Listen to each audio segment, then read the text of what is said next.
A word to the wise. We are an explicit podcast tackling content with adult themes, as well as entering spoiler territory if you aren't caught up with us. That point this week would be through chapter 23 of The Well of Ascension, the second book in the Mistborn trilogy by Brandon Sanderson.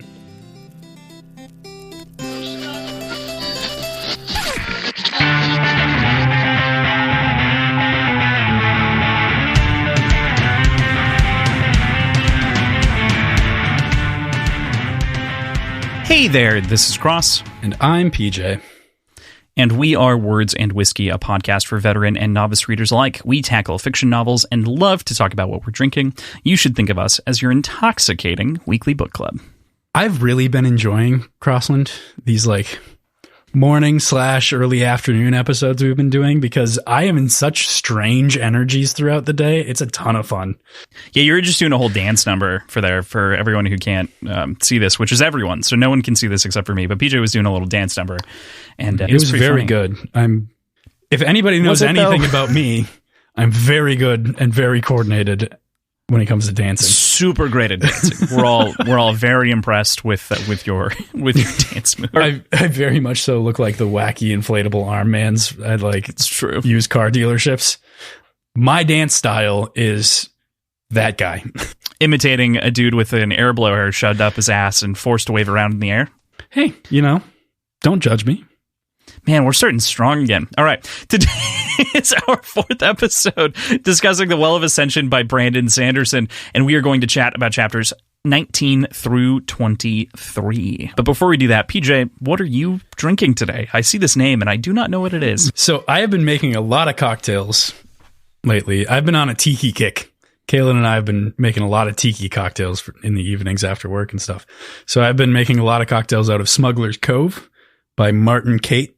And Smuggler's Cove is a tiki bar in LA, I believe. And I was looking for a cocktail to make with this tequila that Sharkbait, one of our patrons, got for me. So I found a tiki-quila cocktail. Also from the Smuggler's Cove, I think that's their current menu. It's not in this book, but it's on their current menu at the bar. So it is a Pinky Gonzalez. They call for an ounce of Reposado, an ounce of Blanco tequila. I just did 2 ounces of this Aja Toro Reposado tequila, which is delicious.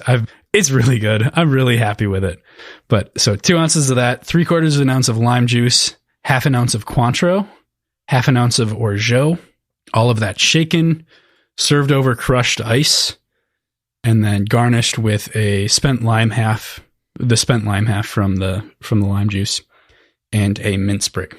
And it is just refreshing. It's light. It's it's basically a margarita with Orgeat, more or less. And I don't know. It's delicious.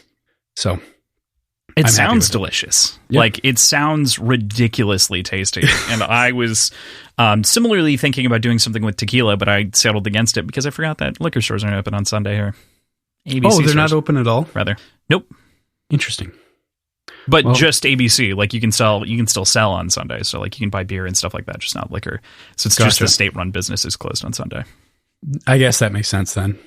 Yeah. What are you following that up with? Following that up, I've got Very Varied, which is a double IPA from Bearded Iris out of Nashville. So cashmere and Nelson hops, and then it just says unique yeast. So it's some house IPA yeast that they use, but it's a double IPA. I think it clocks in right around 8%.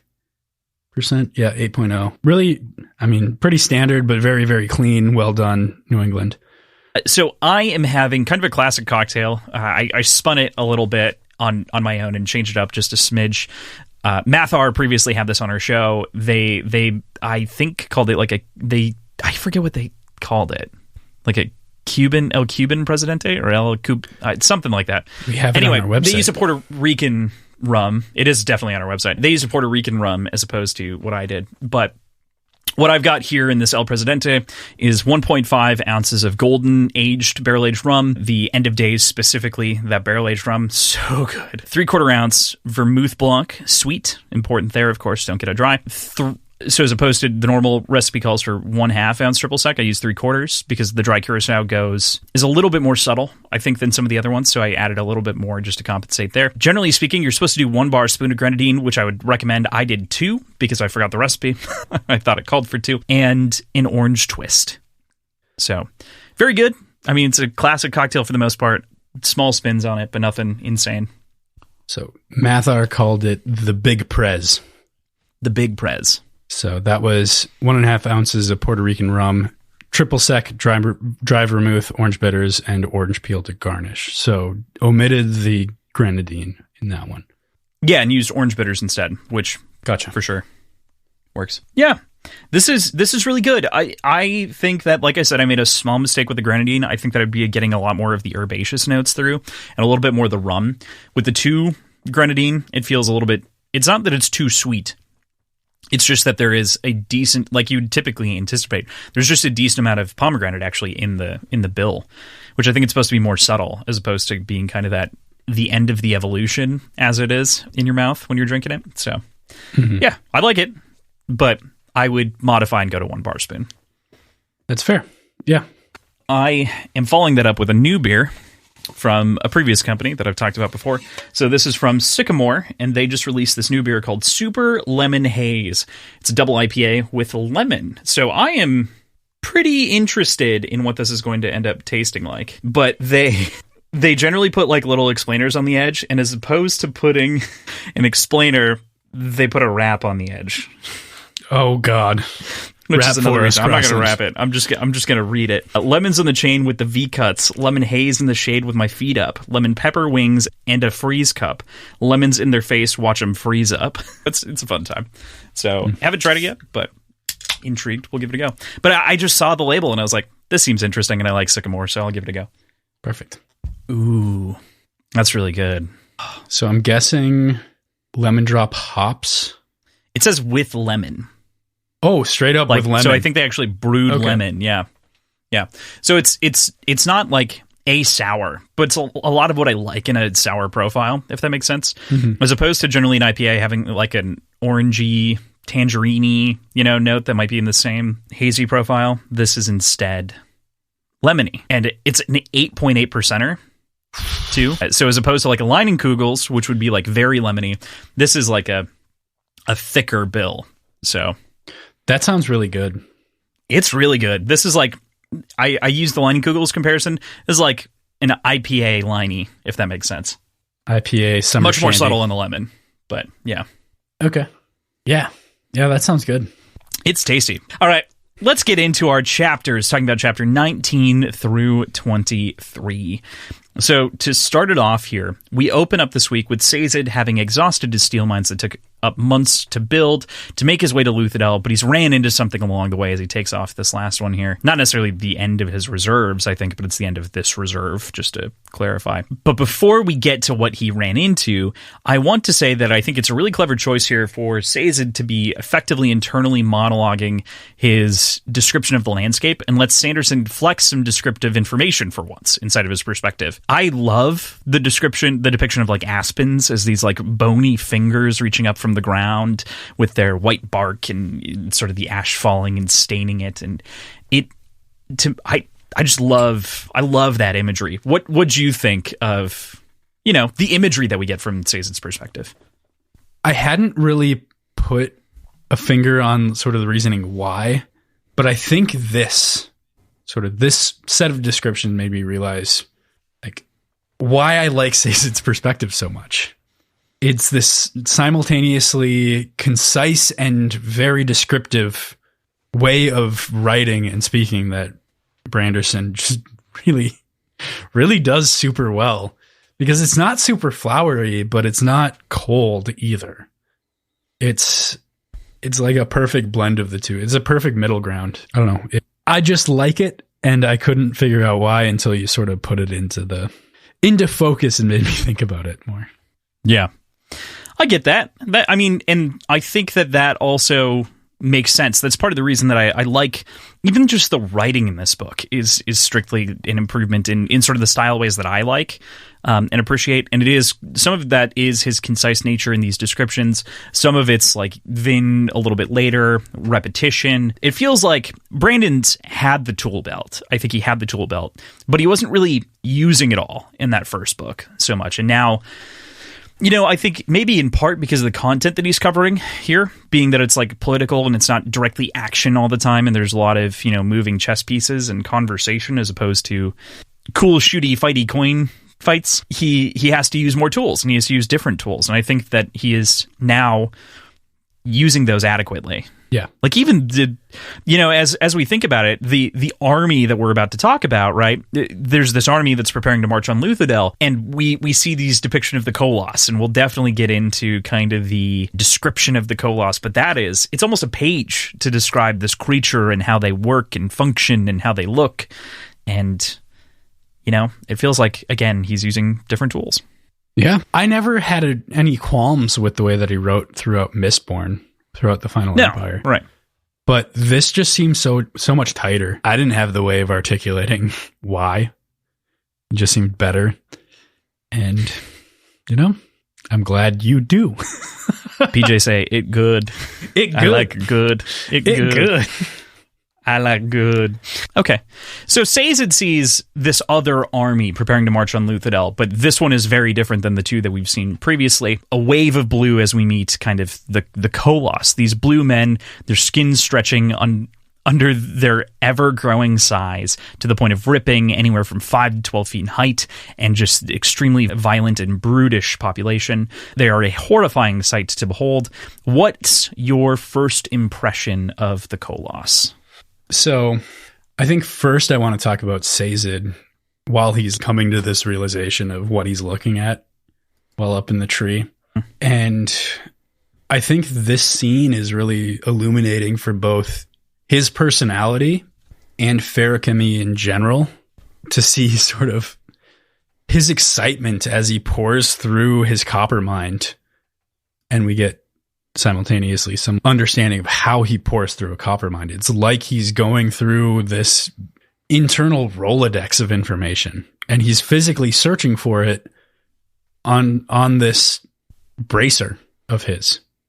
It's not just that he has the information innately within him. He is physically searching on the copper mine itself, trying to find, like parsing through all of the information and finding the bits on the Koloss that he knows is there. But he's excited by new things and by curiosity, and even in the face of something truly terrifying, as he describes it, and just intimidating, he is excited to search through this and find the information and really try to parse out new details and old details, and like, does this match what we know about them? That said, the Koloss seem to kind of live in the same space for this story as the orcs do in other fantasy stories, and specifically like within the Lord of the Rings and within like D&D lore, of these intelligent but brutish races. And knowing that they're intelligent, all that I'm thinking about is like,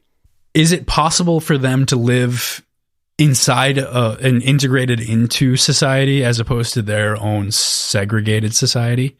Are they up to the level of intelligence to be able to communicate effectively and live effectively? Commerce, is that possible with them? Like, how deeply rooted is this way of life to their core being? Like, is it possible to break from that?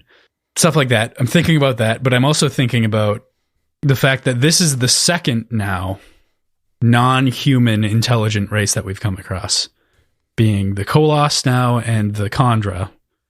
Because the Terrace people are human, correct? They're just yes, very, very taller than normal, but they're still technically human.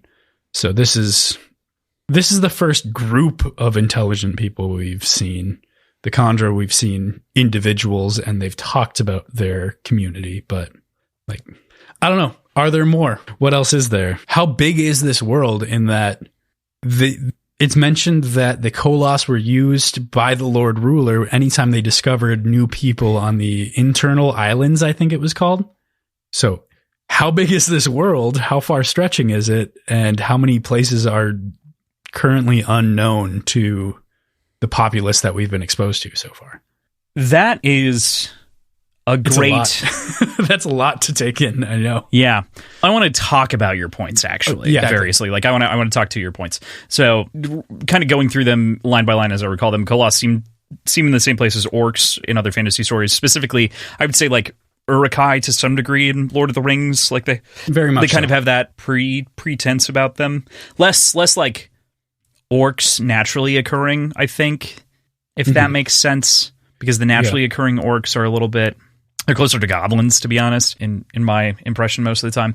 But the Uruks in particular seem very similar. Kind of there's no charisma to them, but there is sort of a fierce quality in which ferocity and aggression are valued traits in society. And those are the people that survive.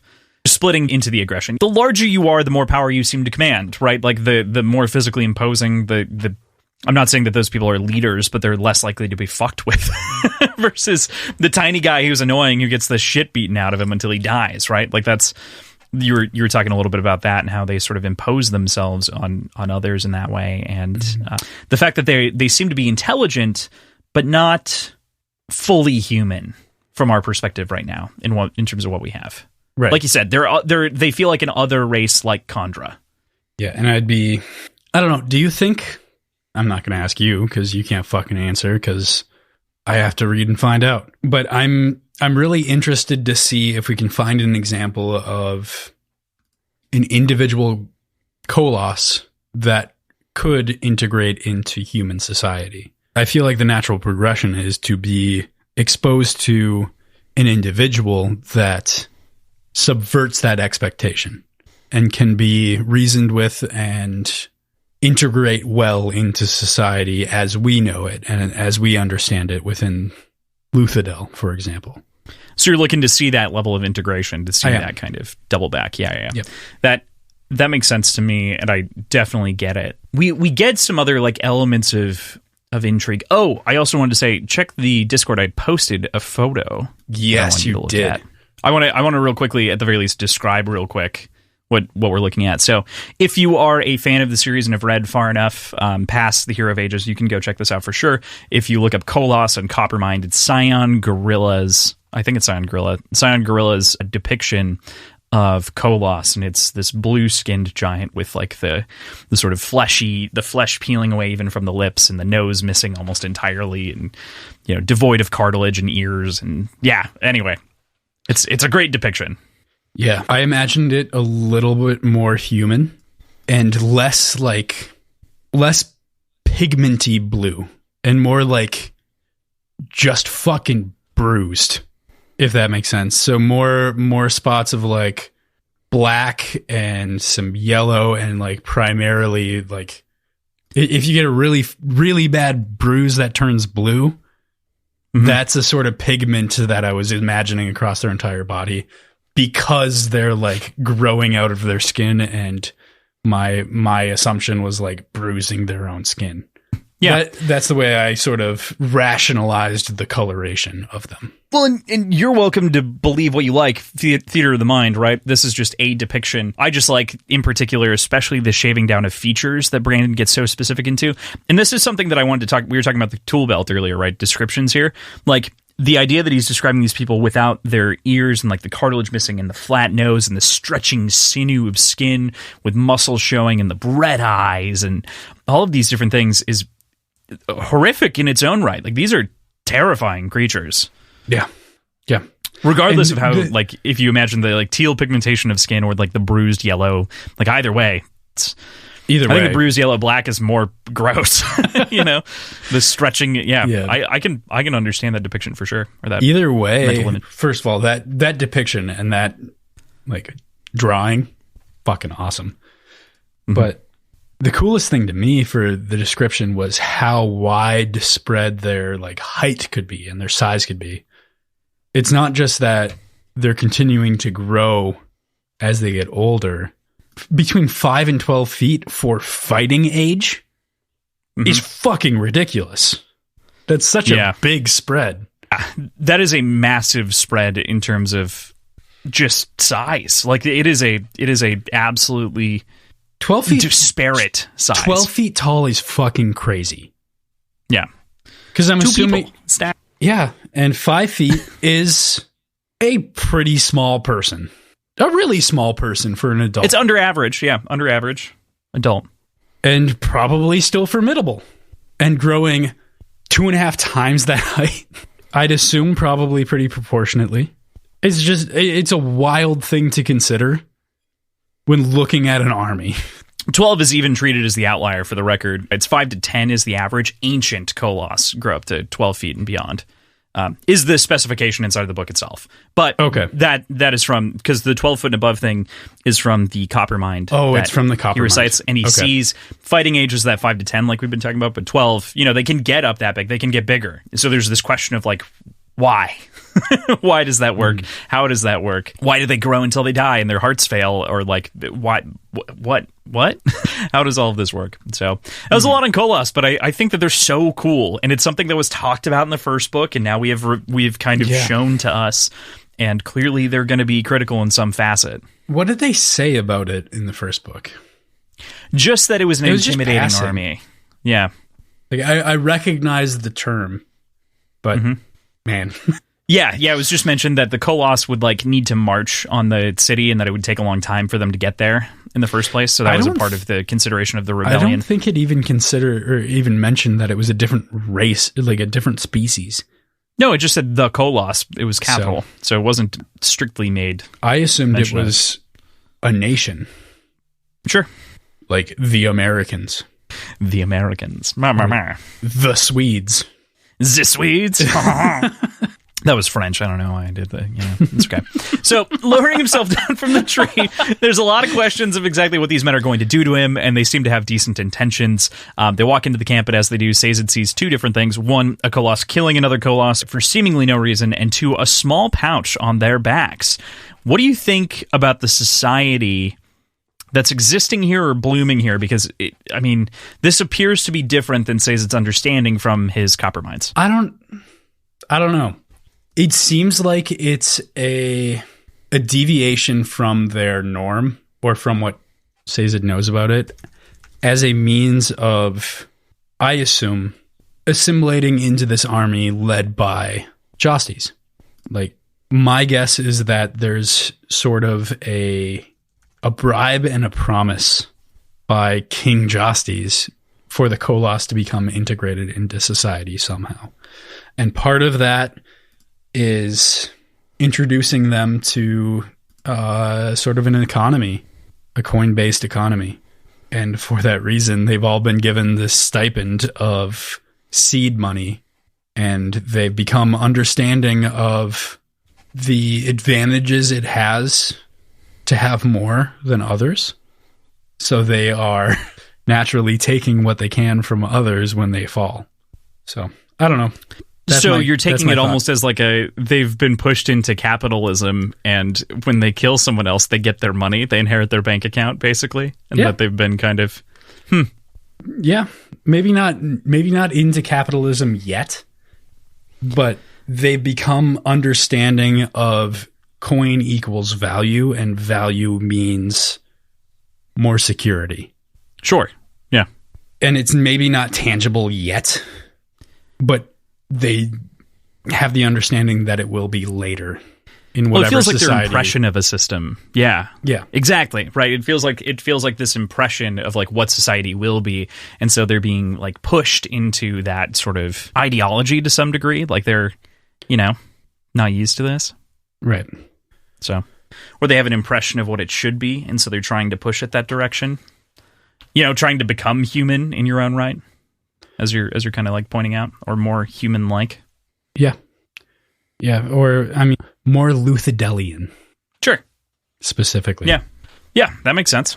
Okay.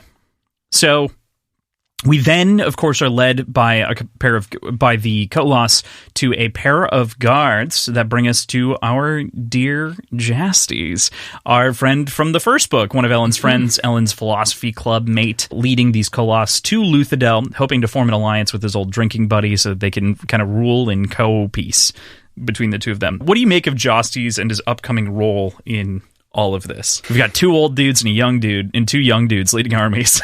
Yeah. I wish I had gone back and reread the sections with Jastes, because I remember we had conversations about him specifically, because was he malaligned? Because I knew he was going to be important. I'm just kidding. No, yeah. That could be. Cynically, yes. I'm just giving you shit. But I feel like he wasn't necessarily perfectly aligned with Elend, but he wasn't malaligned with him either. It just seemed he seemed less enthusiastic about all of the changes that Elend was pushing for or hypothesizing. That said, I still feel like he's trying to be what the philosophy club was sort of talking about. Maybe he hasn't grasped everything about the sort of social change that they were working towards, but he doesn't have a council to steer him or check him for his decision-making process. So what I got out of Jastes in this section was that he seemed like a kid, more or less, trying to be better than the ruling class before him, but really only knows their ways. So he doesn't know what it means to be better. If that makes sense. Yeah, no, I totally. I definitely agree with you. I think, to give you some context on Jastes as we know him, or as we understood, he was the one who turned in, or who didn't really turn in, but commented on Vin kind of disappearing and coming back. He wasn't the one who was skeptical of Elend or his decisions, but he did push him on some things.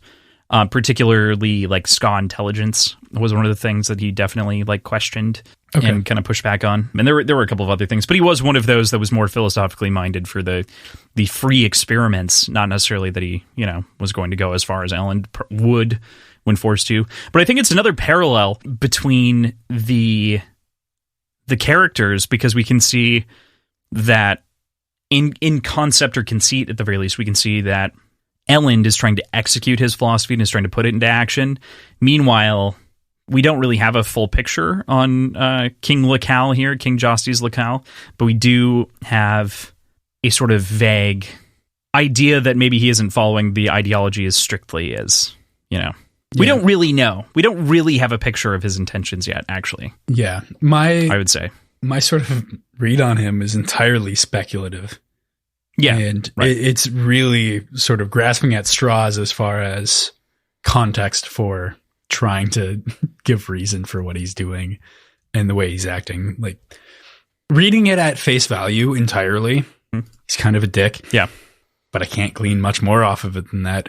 But knowing his background and knowing that he was part of this philosophy club, I'm extrapolating a lot and trying to justify any sort of decision that he's making.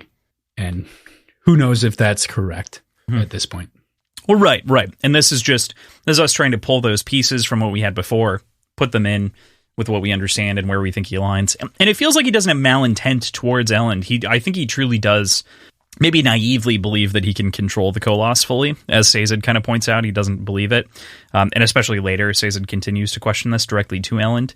But I think that he does genuinely think that a partnership with Elend is good. He's not playing the Straffer set deception angle, Yeah, but he also definitely wants to be the one in control and to have Elend working underneath him.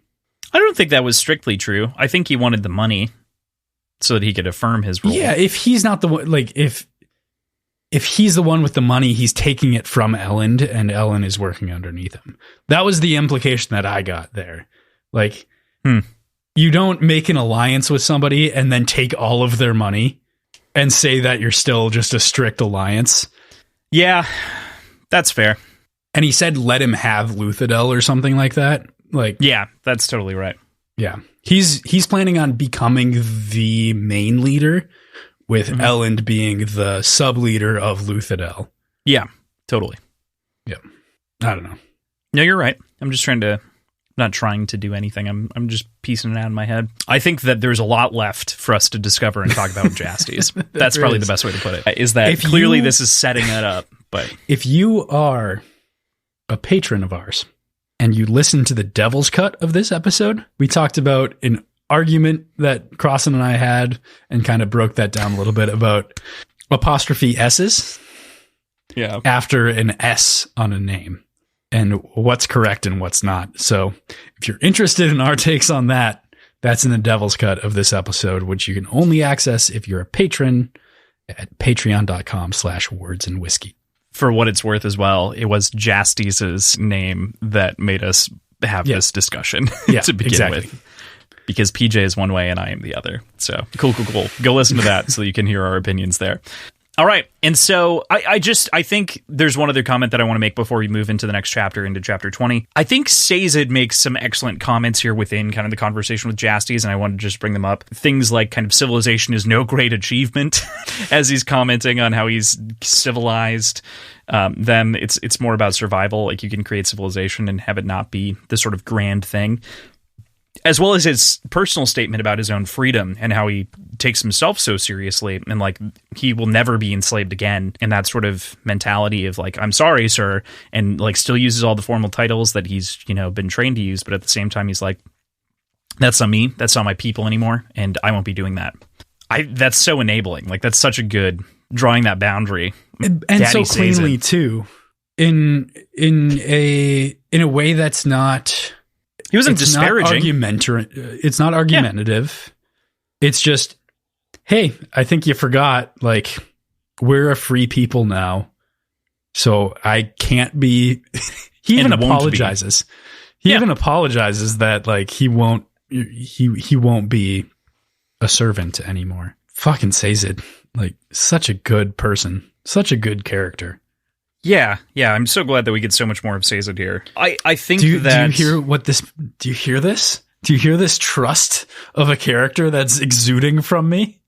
Yeah, it is. I mean, we've seen a lot of Sazed at this point, so one would hope that you finally realize that he's kind of a protagonist. Yeah, I think that flow of trust is a good thing on your side of things, and I think that, like you were saying, it's important for Sazed to draw those boundaries and to clarify and kind of stand up for himself. And it is one where he's not meaning to offend, but at the same time, he's educating. And I think he even frames, he was told to ask no more questions, and instead he poses everything as an observation as opposed to a question, which is another interesting way that he like dances and skirts around what he's been told. Because Sazed is like the nerdy encyclopedia of rebels. Like, most rebels are like street smart. You know what I mean? Like, most rebels. He's 3PO? Kinda. Like, I mean, kinda, but like less confident. much more confident, demanding, and other things like that. But he does. We even said that originally when we met him. He does have a C-3PO vibe, and I think that's specifically because he was kind of written to mirror the language in a similar way. Mm-hmm. Sazed doesn't use contractions, for instance, almost at all. So cool. I just want to make mention of those things because I love Sazed. Moving into chapter 20, we start off with our logbook here, and most of these logbooks this week are short and insignificant. This one's actually kind of long comparatively, but I'll read it here for us. It wasn't until a few years later that I began to notice the signs. I knew the prophecies. I am a Terrace world bringer, after all. And yet, not all of us are religious men. Some, such as myself, are more interested in other topics. However, during my time with Alendi, I could not help but become more interested in the anticipation. He seemed to fit the signs so well. I don't think it's any new information. Like, we had gotten it from context clues before. It's just reiterating sort of explicitly the idea that Alendi had been heralded as the prophesized hero of ages, and the world bringers are those sort of in control of reading the prophecies and interpreting the prophecies. Yeah, this is more on the terrorist religion and the terrorist faith, right? Like that's what this is really kind of picking at a little bit, is giving us and clarifying those terms to varying degrees. A world bringer, I think it's in a later one, a world bringer isn't necessarily someone who God, what is it? We'll talk about it when we get there, but there's some specificity around world bringer and believing in the terrorist faith as a religious person or just believing in the reality of the situation, which they bring up. And I think that's related to the anticipation. Like this is, regardless of what you believe, there is a reality to the situation that the terrorist faith holds. So it feels like it kind of also heralds itself as the one true faith for that reason, or like one true faith, I should say. Not the one, but one true. But there's some commentary there. Right. When we get there, we'll get there. With that, moving into the rest of the chapter, there's a layer of resentment between Vin and Tindwyl, particularly in the ways that she can make him do things. She's described as this sort of matronly figure over top of him, but I find Vin's bitter reaction to be worth noting here, especially in the space of these chapters. Most of these changes, as Vin says, seem wholly positive, including the crew listening to Elend, but she still has this like sour resentment that it wasn't because of her, that instead it was someone else. What do you think about her impression of Tindwyl? I think clearly the changes that are being made are majorly positive, but they are changes. And that's something that Vin has to wrestle with a little bit. I don't think that's the major point of this. I think, like you mentioned, that these are very much so things that Vin had been sort of pushing for Elend to take seriously and to change. The one that she puts forward as an example is the fighting, like becoming more competent in fighting. And he never listened to her to be able to do that, or to make those changes and to sort of focus on that for himself. And so maybe this frustration that Vin is feeling is actually with Elend, and she is maybe even subconsciously directing that frustration towards Tindwyl. I don't know. I think more than anything, she is resistant to change.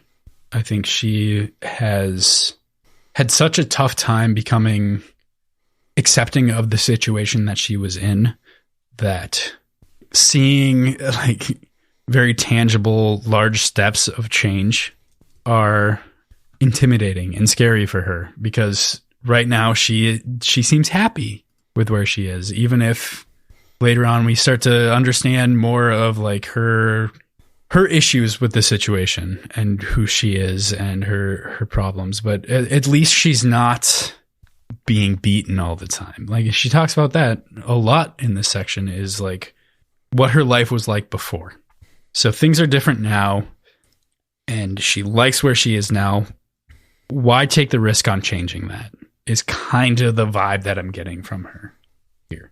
It is so fascinating that to some degree, the sort of jealousy that's been imparted on Vin's perspective is one from Reen and her upbringing, kind of like we're saying, and then suddenly being brought into this group of people of whom she listened to and absorbed the knowledge of equally, and kind of treated everyone like equals, right? Like she took in all of these different perspectives to like form who she is right now. And so she kind of feels cheated that like Elend only now, when Tindwyl said to do something, is doing it. Like she was like, come on, like you should have been practicing like dueling with swords. And he's like, no, I have other important things. And all of a sudden, because Tindwyl says so, it's like, okay, well, you fucking ignored me. My opinion doesn't matter. Mm. I get that. I feel that. And it's especially from someone of whom found trust and then placed so much faith in all of the people around her and trusted all the people around her. She's just like, trust does not strictly equate to respect. No, it's not that. But that's true. That's true. Trust does not strictly equate to how I spend my time. You know, like my ability to trust you to make a good recommendation does not mean that I'm going to immediately go and do that thing, even though it might be good for me and I might enjoy it. You know what I mean? Right. I recommended books to you for years and you never read them. You trust my opinion. It's just not something you wanted to do. However, when I sit you down and put audience pressure on you, all of a sudden you're listening to the audience to read whatever the fuck I tell you. You know what I mean? Like it's an example of that like cursory pressure, and a regular relationship isn't conducive of it also wouldn't be healthy. Like it's so important to recognize that like Vin has unhealthy perspectives, which I think is what you're getting at. Like she's not being abused anymore. She's talking about her past. She's like working through those things, especially with OreSeur later. But it's important to just like, you have to, they're still figuring themselves out. And yeah, you can see that seed of doubt though in Vin here right now with the relationship to some degree. You know, I'm not saying that doubting the whole thing, but like there's a question of like, well, why didn't you listen to me? So yeah. So moving on from like Vin and Tindwyl and kind of their emotional journey that's starting there, Elend lays out a plan, going to his father to negotiate, requiring Vin to come with him to ensure his protection while he's behind enemy lines, etc.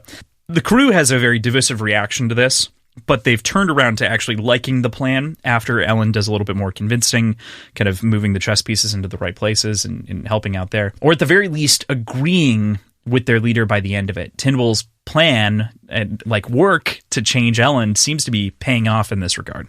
I think because of Tindwyl's lessons, Elend is definitely like presenting himself with an air of confidence that he has never done before.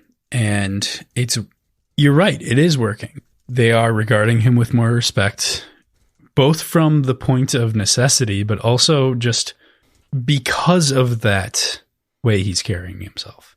And that sort of sense of regality is not only sourced by Tindwyl, we learn that it's also sourced from Breeze, which is kind of funny because Breeze is one of his like vocal adversaries throughout this entire chapter. Yes, especially when we get to that perspective with like Breeze doing a lot of the work. And that I think to your point, it is compounding and there is that benefit that we're experiencing. And I think long term, what's really interesting about this is that soothing in the short term is an immediate benefit. It's an immediate boost of confidence, like you're saying, by suppressing those other energies and kind of artificially inflating that.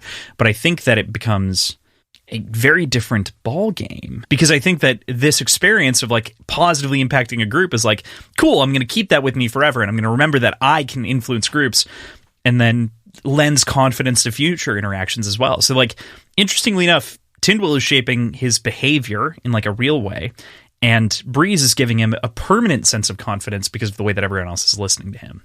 Yeah. Does that make sense? Yeah. Yep. Exactly. Then we move to Breeze, which kind of like we were saying, Vin detects the soothing. The important component here, of course, being that Breeze is soothing those emotions down, like we were saying. Vin has to burn duralumin to really get the sense of exactly what he's doing when she's pressing with bronze. She's pressing with bronze to detect. So she burns duralumin to kind of really get into what those elementic pulses are and those specific emotions, and is basically able to reconfirm that Breeze is definitely off the list. Yeah, there's that. I think one point to make is Vin has used duralumin a handful of times now. And while she was like closing her eyes and focusing on things, she's not so externally affected by duralumin like she was the first time anymore. She's not like falling on the ground convulsing or fainting, essentially, like what she did the first time she used it accidentally, which makes sense because she's in control of it. She understands what it does, so she's expecting the result. But it's cool to see that adaptation of the ability to control what she's doing, which is sweet, super cool. Yeah, I think this whole thing really, it's a cool experience to see them solidifying themselves as a crew. Because Elend is still kind of the newcomer. So like it's easy to sort of keep him on the outside, but it's touching and kind of selfless for Breeze to, while like it makes me think that he's strictly playing devil's advocate and trying to solidify actual, like trying to present an adversarial point of view when debating with Elend about decision making, because he's boosting his confidence. He wants Elend to be at his best to argue his point, while Breeze is still like pushing against him, saying like, "Hey, maybe this is better. Maybe this isn't the right course of action." Creating the best version of Elend's point. Exactly. Yeah. It's allowing Elend to I think what it's really doing is allowing Ellen to not back down on his point of view, but still have to fight against it. Like, have to fight for it. So Breeze doesn't want Ellen to concede and just give up on his point of view. Like, he wants him to continue this line of thought, but he wants to bolster the argument itself. Yeah, he agrees with it. So as opposed to, I think it's in chapter 23 where like Doxson cuts off Ellen in the middle of a sentence, and then Ellen starts to agree with Doxson in post. This is instead Breeze propping up that argument to make sure that it's heard fully, because Ellen might not be the best advocate for himself in those moments. Right. And so in turn, by even starting a conversation or furthering an argument, he's ensuring that all of the best points of what Ellen is saying is heard. I just want to mention here as well, I think it's very cleverly done, and it's been cleverly done over the course of this book, but Sanderson has switched for the crew. They refer to Ellen as L when Kelsier was Kel. And I think that's great because it shows this kind of fond parallelism in speech, because Kelsier was the leader before. Ellen is growing into this leader, and so he's moved, and kind of even the terms themselves have replaced each other. So they get this really, like, they get to repeat that familial bonding, and it feels, like he might actually be the heir to the survivor in some way. L versus Kel. Yeah. Yeah, that one over my head. I completely missed that, but I'm down with that. That makes sense. Yeah, I don't know. Yeah. I think it's fun, and I think it's a good point of parallelism. It is between the characters. It totally is, and I feel kind of dumb for not catching it. Man, it's okay. I'm sure it's on everyone's bad. I don't know. Could be reading into it. After the meeting ends, we're left with Tynwyl and Ellen following up on what he messed up during the meeting, any mistakes that he made, and sort of the statements therein. The conversation ranges in topics from requesting titles to guilt to what makes the best king, or what the best king is derived from, as well as a note on Ellen's feelings for Vin. Lots to break down here. Where do you want to start? There's a lot that kind of Tynwyl runs over. So I think we can start with her criticisms in general. We get a good feeling for Tynwyl's teaching style here, and it seems very rooted in tough love, sort of. Like, it reminds me personally of the way, like, I think the best, like, pop culture example is Gordon Ramsay. And I'm pretty sure his mentor be, like, above him. Like, how they got their reputations was seeking perfection in their kitchens. So hyper focusing on any little out of place detail, while it can be seen as a little bit over the top and a little bit aggressive and a little bit abusive at times, means that all of the problems are addressed. And, like, agree with it or not, results are made. Like, you can get close to achieving perfection by aggressively rooting out any issue. And that is an extreme version, and not, I think, representative of what Tynwyl is doing, but that sort of that sort of style of teaching, I think, is what she's going for, of don't address the positives because they're already positive. You're already there. You've made it. Cool. Let's get down to the negatives. And she has earned his respect to the point where, like, he wants to impress her. And she, like, we hear in the beginning, he's taking her seriously monologue, for sure. Yeah. But he's excited to present, like, hey, they let me do this. And even that was shot down. But we know from context clues that Ellen craves her approval. So playing into that, she is only going to give approval when perfection is made. So I don't know. I appreciate the way that she's doing it. I'd be curious how she would react to, and how she would teach somebody other than Ellen.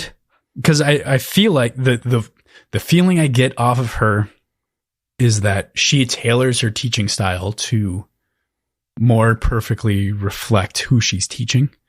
And I think she saw Elend would react well to this style of teaching, so that's what I'm going to do. And I'd be curious if she would be maybe more compassionate and more encouraging to somebody else that wouldn't react well to a like negative focused teaching style. It's fascinating because I understand where you're coming from with teaching perspectives. I think that there's a component here of definitely, like you said, he's trying to appeal to her sense of reason, like her logic, and does feel that, I think, innate desire to impress her. But on top of that, she makes the statement of the best king is one who's in power, I think is the quote, vaguely. You know, a bad king is one that's been deposed, or like the best king is one that's in power. Anyway, the point being is that like you're in charge. So you are, you know, you have to be the best version of yourself right now in all moments, and you have to try harder and do these things. And I think I really like the Gordon Ramsay comparison, because I do think that early Gordon Ramsay was probably in a similar boat, and then, you know, trying to pass that on. It's not this all to say, it's not always the best teaching method, but in a fucking emergency, it can be, you know, it can be shocking and impactful in a way that it needs to be. Yeah. And I'm sure that Gordon Ramsay and his predecessors went through a lot of people that didn't respond well to that teaching style. So it reminds me of Whiplash, right? To some degree, ruthless. Like it's, I don't know. Yeah. That. The Whiplash example is a lot more abusive than what we're getting from Tindwyl. Ultimately, what we're getting is strict, and I think ruthless makes sense to me. Tindwyl is not anywhere close to like what I'm presented, like Gordon Ramsay or that Whiplash example. Like, it's nowhere close to it, but it definitely follows the same. It's on the same side of the spectrum. Yeah, it definitely is. I think that it maps very well and very accurately. So, what about the Vin side of the conversation? Talking about Vin and the emotionality and love and sort of the feelings, and making Elend defend his sort of stance. Yeah, I think that whole section, it was really nice hearing about Vin and expanding that women in general. The quote that sticks out, and I think can be applied pretty much everywhere, our world included, is, I don't have the quote in front of me, but the idea that he says that Vin is different, and she says, the more that you spend time with women, the more you'll learn that's true for everybody. Like, yeah, I appreciated that side of the conversation. It's a fun spin on she's different than other girls, you know? It's exactly what it is. Right. Like, but we get to see his genuine feelings about Vin, and we also get to see an approval from Tindwyl. And I think that had to be coaxed out, first of all. But similarly, that sort of tough love kind of style, she's intentionally goading him into defending Vin to prove to herself that he actually loves her. But I think that confidence in having to defend her and confronting the thought on marriage, coupled with the newfound confidence that we have in this Elend, I think he's going to like utilize that as a case for another proposal to Vin. And I think not a reason, but a catalyst for a second proposal. I think it's a really good point. I think that you're expressing a lot of the nuance that we're experiencing from the perspective of Elend Venture, and I think that this is really kind of grounding those feelings inside of him as to how he feels about her, which I think is really important. It's foundational, and it reminds us that this isn't just like a surface level infatuation. You know, this is reinforcing that he cares about her in a very real and sincere way. So any of the doubts that we kind of could have had in the beginning of or rather in the first novel, are almost entirely eradicated here. especially from Ellen's perspective. It's so sweet.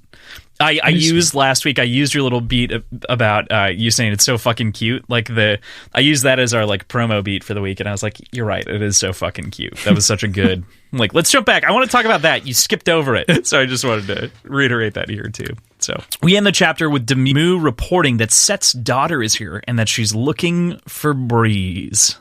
Oh, funny character. Yeah, we're definitely going to be seeing more clearly of Ariane. We've got some more of her even in this week, so it's definitely going to be a thing. So, all right. So chapter 21, we start off with a logbook here. He was born of a humble family, yet married the daughter of a king. Did we know anything about that before? That he was born mundane to a certain farm extent? boy. Yeah, farm boy. Yeah. Mundane life, escape the farm. I think I made the comparison to Luke Skywalker back in the first book. I think you did. In its own right. Yeah. But instead becoming the emperor, which we know not to be true anymore. So, yeah. Right. This, again, is some background on our boy, Alendi, the unfortunate never hero of ages. Really, there's just no explanation here for the most part. This is a little bit more like fact-finding, world-building-y that we get in terms of context, but we're not getting a whole lot here. That's true. So, yeah. So we come back to meeting Set's daughter, a plump, courtly woman exactly like those that Ellen spent years trying to avoid at the balls, Ariane Set. She appears to be a font of information to the inner workings of Set's army, that saying, like, really only having one piece of information, but maybe more in the future, but is here for something completely different. Notably, she wants running water for a bath and appears to be absolutely infatuated with her little Breezy. Oh, Breeze, what did you do? I love this reveal. I think it's just so funny and ridiculous. And like Ham's reaction to the whole thing just kills me. It is, for sure. As far as her claiming to be this font of information, though, the only piece of information that we really get from her at this point is how they're getting their like food rations, which is from a cannery. In Haverfax. Is it the same cannery that Straff's army is getting their food from? Definitely not. They're from different sections of the world. Okay. So either way, and they're not cooperating. So, but it's not something that they're not already equipped to like deal with. Like, it's not going to change their tactics at all because they're already dealing with somebody who has sustainable food. So this doesn't change anything, but it technically gives them more information that they didn't know about. Like, it feels very curated. I don't know. It is. Well, and that leaves us with an interesting question of suspicion about Ariane, right? Ariane is, does she know more than she appears? Like, could she be a reverse spy? You know, absolutely. That's not even a reverse spy. It's just a straight up spy, man. Well, I say like she's a double agent, right? Where she's appearing to like give up this information, but like potentially on the other side still. Yeah, exactly. But her love for Breeze, you know? Breeze can't be loved. We know that. Oh no. I really love how the crew like breaks down and laughs about this, right? Citing that they never expected this to be Breeze in the same sort of regard that we're kind of joking, or how like this is Kelsier's role before was to be the womanizer to some degree. I think it's just a fun note, and it feels like a slap on a shoulder nature of the group. Like it shows that kind of like buddy. You know, I don't know. It really does. Like it's. What I really appreciated was the subtle, like, constant pressure for her to, like, get her to say that they slept together. Like, that's all they were going. That's all they wanted was for her to say that. It felt like a group of lifelong friends ribbing each other. You know, like, it's exactly what we got from the club or from the crew at the beginning of the first book. This chapter ends with that banter turning sour, that kind of fun banter. Breeze kind of turning on its head and aiming it at Vin, talking about Kelsier and other things there, and kind of burying or pushing a hatchet down and turning it away from him, which is really aggressive and odd, but also like, I don't know. It's hard to deal with, but I would say we can definitely get back to that. But Ellen puts an end to that conversation in a very definitive way by sticking his head in and kind of putting the gavel down. But obviously this is a new kind of wrinkle to deal with. Yeah, I think I had an entirely different read on that situation, and I think it only feels aggressive and turning it on its head because of the perspective that we're in, and because of our closeness to Vin and how she feels about things. What I got out of it was that Vin has been entirely integrated into the social ribbing culture of this group. Like it just felt like it didn't feel different than this felt negative to me. Did it? Yeah. It didn't only feel negative when I read it, but it felt negative when I listened to it. It felt. I didn't get that at all. It like a little bit like he was trying to pawn it off. Like he was feeling attacked, so he was attacking in turn. Okay. I mean, yes, I can see that, but it didn't feel antagonistic and it didn't feel unfriendly to me. It just felt like, hey, I'm going to deflect. Like, we're this group that rib each other, and I'm the sort, like, I'm the target right now, but hey, let's shift it and we're going to put it towards another one of the members that are equally able to be targets for this.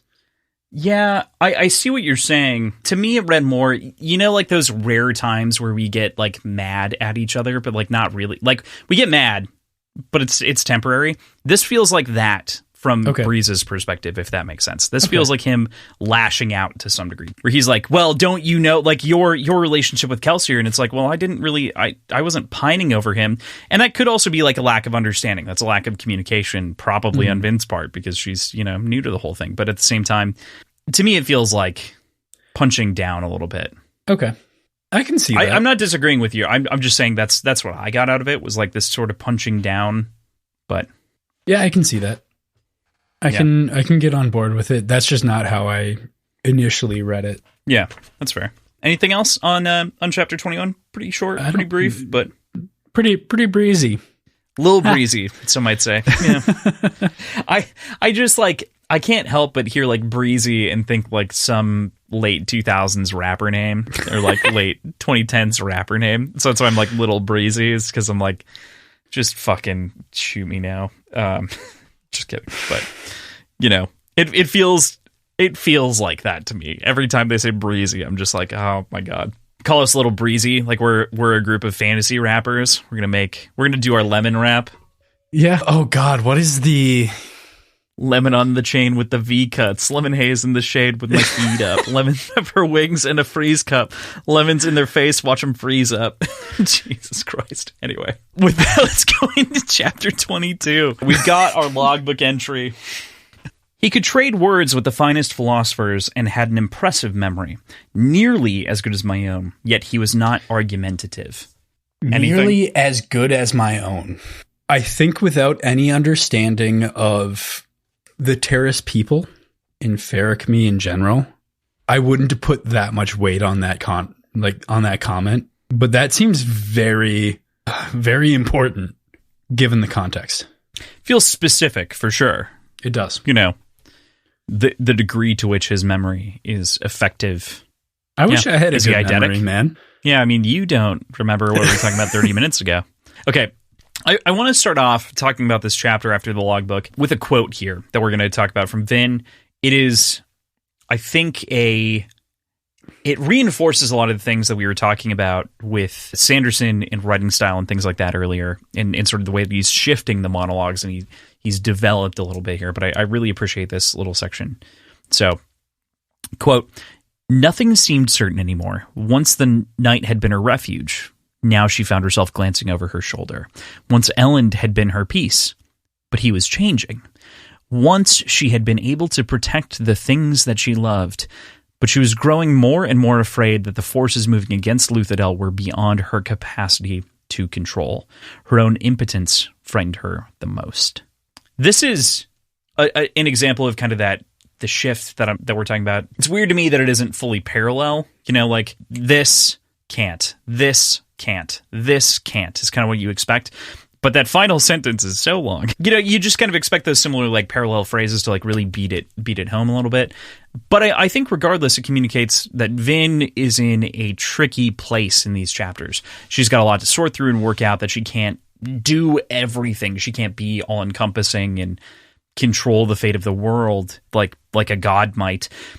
But that for her, that's such a tough thing to embrace, because she's gone from street urchin who has no impact to person who led to the downfall of a god on Earth as he appeared, and is now kind of back in the place of, she can control some things, but she can't control everything. I think this quote to me marks the point right before a breakthrough for Vin.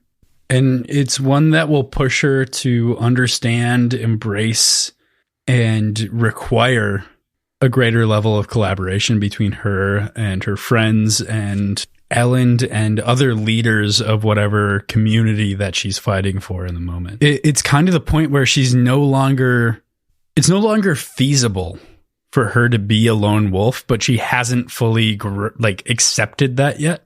Mm-hmm. But I think she will soon. Okay. Do you think that's a good development for her to be kind of reverting to that lone wolf attitude? I think she's in the lone wolf attitude. I don't think she's ever gotten out of it entirely. I think she's begun to trust people, but she hasn't been a team player when it comes to actual operations. She has come to be a part of a group on the whole and have friends, but her actual day-to-day operations have been entirely lone wolf, except for when she was operating under Kelsier. She hasn't been part of a strike team. I get it. For example. Yeah. She hasn't had to directly, she's been a part of the crew. She hasn't had to lead a group of people, or hasn't had to she's been a group contributor, but she's really just doing her part of the assignment. Her contribution is disseminating information later. Yeah. Okay. Or following through with what she was assigned to do. Yeah, and I can understand that. Maybe lone wolf is the wrong term. Yeah, but lone wolf is very solitary, but I understand where you're coming from. She's segmented inside of the group. She is the assassin. She's the blade, and she doesn't feel like she can be anything else to some degree. She feels like she has to be the blade. Yeah. Does that check out? It does. Yeah. Okay. Just want to make sure that. Okay. Didn't want to overwrite what you were saying. So after the briefest of jump scares, not for us, but for Ham, we test Ham and we find out that he too is in the clear when he burns pewter to buff himself up. Vin dismisses this quickly and jumps into a conversation with him, telling him how important he is to Elend and his confidence. And I think truly Vin's not inflating anything here. Ham feels kind of like his closest friend. I mean, they talk a lot. They've talked a lot. That's kind of where the book opens, is a conversation on the banister with Ham. So, yeah, it's very clear that he's very important. What do you think? I really wish Ham was more featured in this story as a whole. He's been very much on the back burner, and my hope for this conversation is it's going to be the catalyst for allowing Ham to become more in the spotlight character, because Vin is now convinced that he's not the imposter. So she's going to be able to lean on him more. And she's also pushing on the idea that Ham is, one, extremely important, but two, personally important to Elend and a great friend to Elend. So that conversation from Ham's perspective hopefully pushes him to become more involved in Elend's day-to-day life, which for us, selfishly, means that we get more Ham. Yeah. Okay. I see that perspective. That makes sense. I think that we've gotten more of Ham in this book than I think we have in others. He's present in almost every conversation. So it's good to know. But we don't really get any one-on-ones, and we got a few of those in the first book. We've gotten some one-on-ones. He had one-on-one with Elend right away at the beginning, right away on the banister. And then we've also had one-on-one with the duel and the conversation around the duel with Vin. So he's definitely been there. He has. He just hasn't been himself. We haven't gotten that sort of philosophical. Yeah, we've only gotten one of those. We've only gotten one. I think I totally understand that. I just want to also posit that Ham right now, maybe part of the reason that he isn't pushing so philosophically on so many of these things when he's asked and pushed to do so, We find out that he's not an imposter, which is important to clarify this point. But I think part of the reason is because I want to make sure that's known. We are operating under the understanding that we know from OreSeur about his people, which has a high level of trust associated with it, but also he's not infallible. He still believes that Vin can't pierce copper clouds and takes that as gospel. But we know for a fact that there are things that are not common knowledge that are still true, and anything's fucking possible at this point. But you're right. But I want to move back to Ham and the philosophizing, if that makes sense. Sorry. I think that... Well, no, I think that we are making an assumption. That's an important to clarify thing here. But I think on top of that, or just to kind of modify that, it's important to not miss the point that Vin makes here about Elend trusting Ham. And I think it goes both ways. And I think that's kind of what we're shown is he's not questioning things philosophically, because I think he mostly agrees with Elend and his perspectives. And I think that he is ceding that trust and control and faith to Elend. And this is just Vin providing that friendly reminder in case he kind of wasn't aware of how important he really is to Elend. So that's the feeling that I get. Isn't so much that we haven't seen the old Ham, it's that we've seen a Ham that is more discerning of when to ask questions. He's a curated Ham. He's a cured Ham. He's a cured Ham. God fucking damn it. I mean, it's perfect. It's such a perfect joke. I believe Hammond, the gentleman that we're talking about, is very different. I spiked there. I got so loud. It's the first time that I'm spiked ever on this microphone. So we cut back from the bit with Elend and Ham and kind of the conversation there about friendship to our good boy, our OreSeur, of whom is a little bit of a stubborn old curmudgeon. But he's waxed and waned a little bit from being required to be pushed to say things to admitting some things to help Vin. And I think this is a symptom of their growing friendship, finally, and them coming to understand each other through their shared history of anonymity and trauma. What do you think about the Kandra and Vin? There's some growing friendship, yeah. But I think what this really does, this section, is remove the shield hiding the true roots of the animosity between them. Okay. Like, it doesn't really do much, if anything, to address, to fix the problem.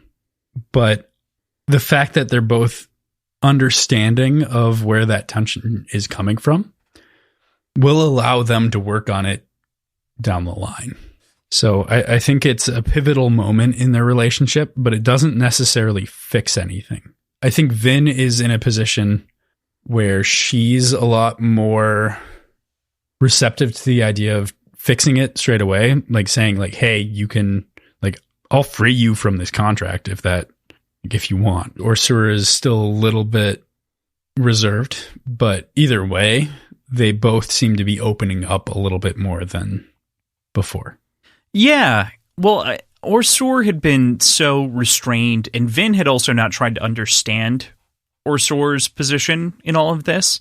True. And that's where that like really comes to light when she switches from being sympathetic to empathetic, which we had a whole discussion about the other day. And she instead tries to push on and admit to like share her own experience that she's pretty sure that OreSeur can empathize with based on their similar sort of personality faults, I guess, or like their own sort of like personality traits. So I find that to be a great point in the story. It's a moment of not weakness, but of like strength of being able to tell your own story in that regard. So right. If that makes sense. That made sense. Yeah. Cool. Yeah, definitely. Neat. Do you have nothing else on all the shit that they share? God, they talk a lot. They do talk a lot. Like they talk explicitly about the contract. There is still a big question in my mind about the contract itself. Sure. It seems to me that it's not magically binding for a couple different reasons. One, it's explicitly stated that the contract was fabricated as a way of socially pressuring all of the Khandra to stay in line so that their entire species is not eradicated. Yeah, or reviled. Yeah. Right.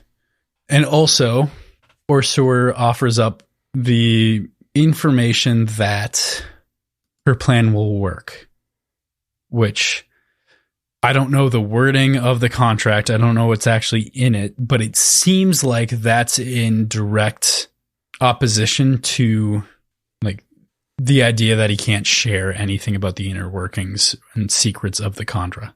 And he is kind of apprehensive about sharing it, but he feels the need to anyway. So as far as I can understand, he is breaking the contract there. And I guess what that opens up for me is what sort of retribution is he opening himself up to if that were to come to light, if anything? About his sort of openness surrounding the contract. Like the danger that he's kind of exposing himself to by talking about it in the first place. Not the contract itself. He says reluctantly, after she's asking about specifics about Khandra and whether or not they can be allomancers, he says your plan will work because if they're exhibiting allomancy, they can't be Khandra, which, as far as we can tell, is part of the contract. Not sharing secrets about the Khandra race. So, if that is truly breaking the contract, what are the repercussions if he gets caught, or if it's something more magically binding that he'll be automatically caught anyway? I'm interested in finding out. That is a great question that hopefully we'll see answered. It does feel for OreSeur, it feels tenuous at best when he's the path that he's chosen, right? It's not as though he's regretting his choices or anything like that, but he is trepidatious with sharing this information. He is definitely timid about the entire sort of moment. Yeah. So, yeah, that reflection of openness and honesty, I think, is really important to them growing together as friends and as characters as a whole. Right. Yeah. Vin also makes an important reflection on her own words, that she's only here to kill things, as she says, as though that has kind of taken over her personality and has become priority number one for her. To me, she feels almost restrained, like she can't be something else, or sees or can't see that she could be something else, you know, that she could even achieve sort of a different state of mind. She's just kind of stuck in this sort of Terminator mode to eliminate John Connor, you know, or protect like Ellen Venture at like any cost, right? So it just feels like she's putting those Terminator shades on and cannot pull them off in a big way. Yeah, I think similarly to the conversation about Vin and OreSeur, this is realizing the roots of issues that will allow her to address them down the line. Now that she's like verbally recognized that what's kind of upsetting her is the fact that she's essentially made herself a tool. Like, maybe that'll motivate her to make a change. Because as far as I can tell, like, she's put herself into this situation. Mm-hmm. Like, she is being used as an assassin and as a tool for this regime, but it doesn't seem like she's forced into that position. It seems like she's offering herself and her skills into that position. She's sort of acquiesced to the easy solution. You know, she's sort of, you know, like made herself available in that way. So, yeah. Being the assassin was her idea, as far as I can tell. Yeah, she was kind of putting that together from what Kelsier said, but it was not a strict statement. It was not, unlike a lot of the other roles that the other crew members received, it was not so direct. It was more of an inferred. Yeah. It was an inference for sure. And allowing that to kind of like take over her personality is very costly, I think, to her mindset as she's finding it. She doesn't get to be the woman that she wants for Ellen. She's constantly afraid for herself. She can't commit because she's not sure if she's going to be there tomorrow because she has to protect him. Yeah, there's a lot that's kind of running on this single trait, or riding rather on this single trait. Yeah, it's sad. It's sad to see her put that much pressure on herself, and equally sad to see her like feel bad about the amount of pressure that's on her. Yeah. You know? At least she's observant enough to realize that. So she hasn't, in terms, she hasn't yet seen this. She hasn't yet figured it out for herself. But at the same time, I think reflect. This is it. So at the very least, she's reflecting on it, but I don't think she's internalizing that message. She's not internalizing what it means yet, if that makes sense. She understands. She sees the pain. She isn't correcting for it. You know? Right. I think that the point where it said that she's reflecting on her own words, saying that she's just there to kill people. Yeah, or there to kill people, right. Is the beginning of the self-reflection. I don't think we got the progression of that conversation with herself, but I think that's the opening to that conversation. Yeah, the initiating confrontation. Yeah, definitely. I see that as well. We're pulled out of this moment and greeted by a familiar face, one of whom we've had many perspectives in since the beginning of the book, and that is Haze, bringing information about our problems and troubles with capital P and T's here. But we've got a lot more on that in the next chapter. I had to giggle a little bit at his intro verbally, which was, I was beginning to wonder how long it would take you to find me. To Vin. I love Haze. He's kind of toying around with her and he thinks it's fun, but at the same time, she probably takes it deadly serious. You know, like she's probably like, "Oh fuck, a terrorist could have got in here and assassinated Ellen Venture." You know, yeah. There's gradients to that. So, chapter 23, the logbook on 265. The terrorists rejected him, but he came to lead them. Okay, buddy. I really feel like this is not written from a place of genuine feeling. This logbook. This logbook feels like after the fact justification of action and absolving themselves of wrongdoing. Even if there was no actual wrongdoing done, it just feels like I like the term you used, like absolution of sins. Like it feels like an absolution of what they did. Yeah. Passing the buck. Yeah. Yeah, I can agree with that. It does have a strange feeling to it. Like for me, I always think about like those things like a taste in my mouth, and this leaves me with an odd sensation that I'm not sure how to think about this character. You know, yeah.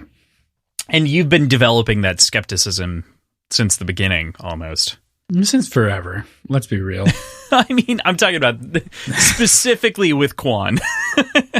Yeah. Okay.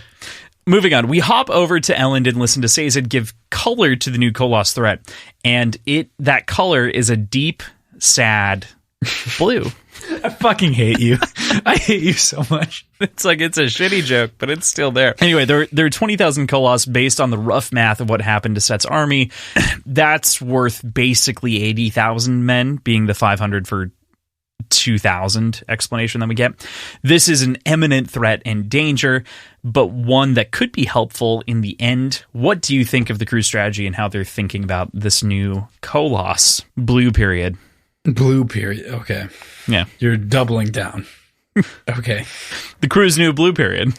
They're absolutely fucked from a strategic perspective if they want to go head on with either of these armies, or both of them together, or all three of them together for that matter.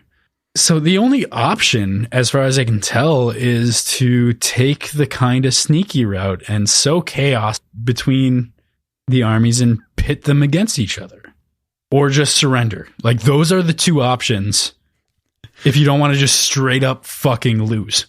Yeah, they don't have a direct conflict option. Like, they don't have I'm going to attack them. Like, no, you can't fucking attack. Like, we got into this conversation before, so I'm not going to rehash it. If you want to like listen to our conversation about this, you can listen a couple episodes before. I can't remember which one, but Josties is kind of the only one of the group that wouldn't necessarily subject the Ska to the same oppression that they were used to before the fall of the Lord Ruler. So I think if there's anything diplomatic that can be done strategically, it could be done with Jostes. Elend would have to be there. Like I mentioned before, Jostes seems to be kind of lost in his philosophy of what he's doing. He's not leading with ruthlessness, but he's also not leading with intelligence. There are moves that could be made from Jostes' perspective that could really benefit the people.